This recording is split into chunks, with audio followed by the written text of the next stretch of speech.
Welcome to Spotlight. I'm Christy VanArragon. And I'm Mike Procter. Spotlight uses a special English method of broadcasting.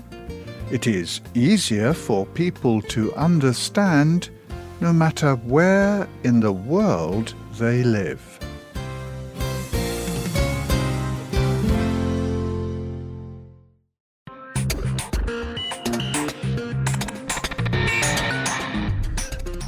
It is stronger than steel.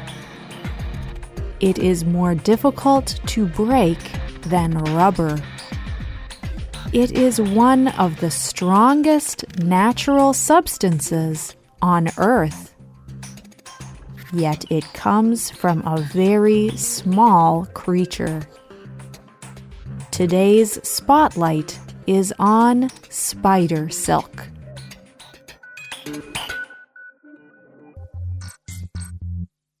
The spider is not the world's most popular creature. In fact, it is probably one of the most disliked creatures. Many people are even afraid of spiders. But why is it that people do not like spiders? Most house spiders are not even very big. Very few spiders ever grow bigger than the size of an adult's hand. Maybe it is their 8 long, hairy legs. Maybe it is the way they move quickly across the floor. Maybe it is their dark colors and small, shiny eyes. Of course, some spiders are poisonous. It makes sense to be careful around those spiders. And this may make some people afraid of all spiders.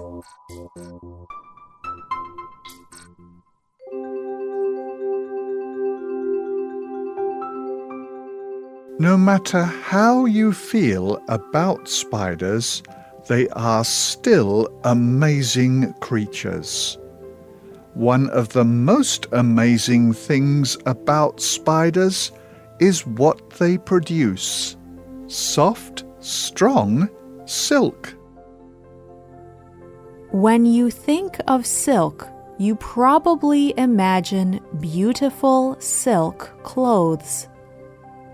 This soft, fine material is very popular. In the past, only royal people wore silk. And silk still costs a lot of money today.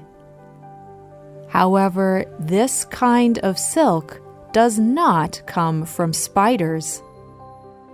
Some of it is man-made, and some of it comes from silkworms.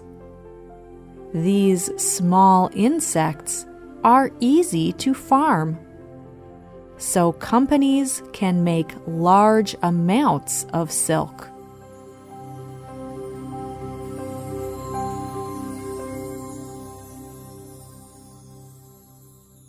But it is not so easy with spiders. They do not make silk the way silkworms do. Silkworms produce just one kind of silk. But spiders can produce more than 7 kinds.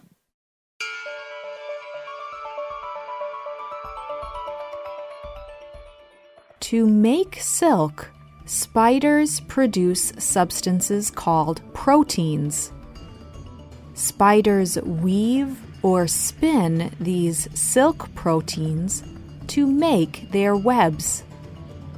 They turn the protein into long, thin pieces of silk.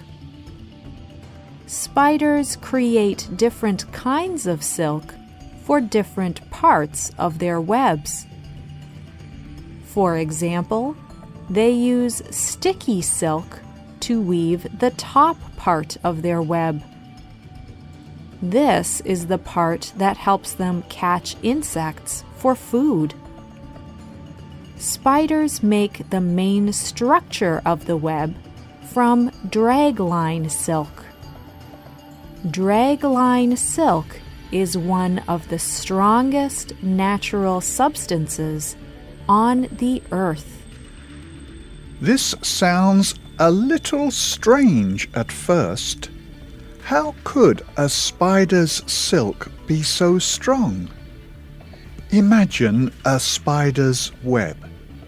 Sometimes they are so fine that we do not even see them. The web is so thin, it moves around in the wind. Spider's silk is 1/10 the thickness of a human hair. Who would have known that it could be so strong? People discovered the strength of spider silk many years ago. The tribal people in the South Pacific used spiders' webs as tools. They used webs to make fishing lines and nets to catch fish. In the past, people have also used silk to make clothes. These clothes protected them from the rain. They have even used webs as bandages to cover wounds.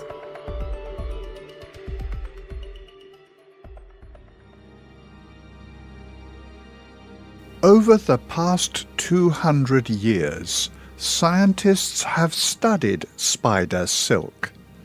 They have tried to find ways to make large amounts of silk. But so far, they have not succeeded. Scientists have had more success in copying spider silk, using other materials.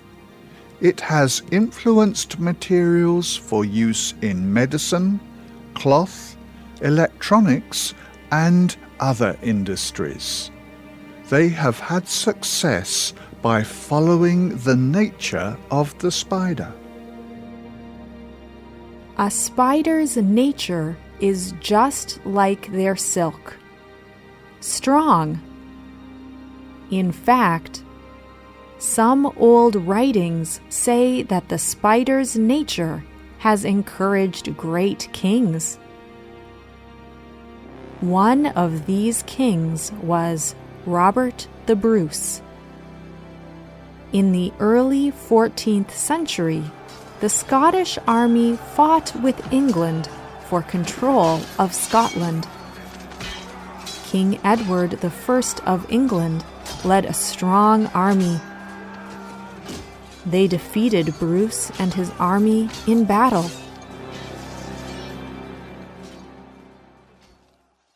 The story of Bruce and the spider is famous in England and Scotland.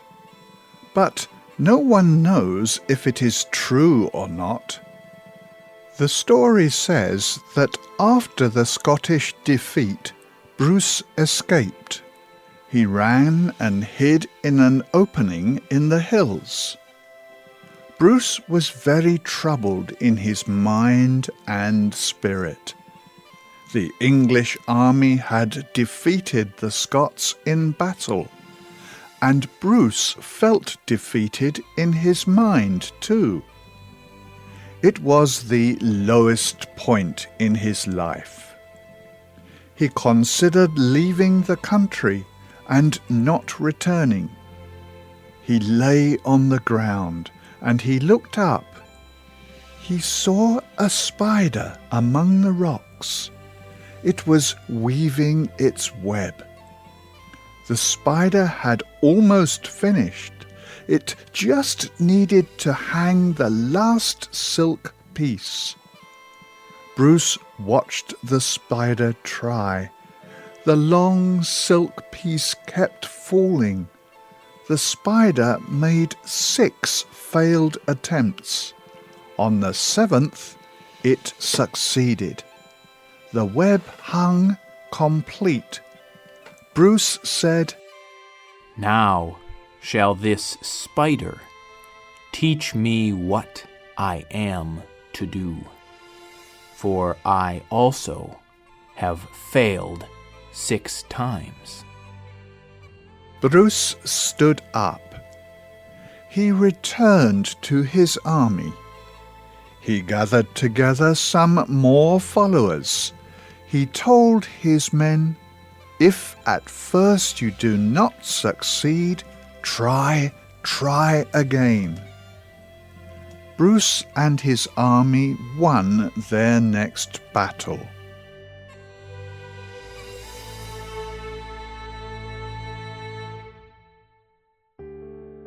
A spider's web is much stronger than it looks, and a spider's nature is to never stop trying. Who would have thought that a king could learn so much from a spider? Nature is full of surprises like this. The busyness of life often does not give much time to look around us. But the world of nature is producing some wonderful things, often right in front of us. The spider is only one example. Great teachers throughout history have pointed their students to nature to learn about life. Jesus taught his followers using the birds as an example. The Christian Bible records his words. "Look at the birds of the air. They do not plant or gather crops. They do not keep crops in storerooms. But God in heaven feeds them. Are you not worth more than they are? Can you add even 1 hour to your life by worrying?" Nature is full of messages like this, and surprises like the spider. It can teach us many things if we are willing to learn. The writer of this program was Marina Santi. The producer was Michio Ozaki. The voices you heard were from the United States and the United Kingdom. All quotes were adapted for this program and voiced by Spotlight. You can listen to this program again and read it on the internet at www.radioenglish.net. This program is called Spider Silk. You can also leave your comments on our website, or you can email us at radio@radioenglish.net. You can also find us on Facebook. Just search for Spotlight Radio. We hope you can join us again for the next Spotlight program. Goodbye.